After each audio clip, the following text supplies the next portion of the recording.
এই যে এইভাবে ফাঁক করলে এটা বড় হয় ব্যাগগুলা। ফ্রুট ব্যাগ তৈরি করছে অর্গানজা ফেব্রিক দিয়ে। বারবার ব্যবহার করা যায়, এর আগে ব্যবহার করছে আমার অনেক তৈরি। এটা অর্গানজা ফেব্রিক তৈরি, লাগাইতে সহজ, ফলতে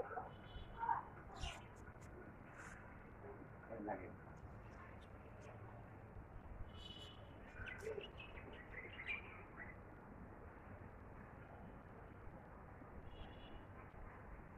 পাকলে পরে ফেটে যায়, ফেটে গেলে আবার পাকিয়ে ঠোকরা, পাকিয়ে ঠোকরে আমরা খেতে পারি না, এই জন্য করে ফেটে যায়। ফেটে গেলে আবার পানি শুকিয়ে পারে।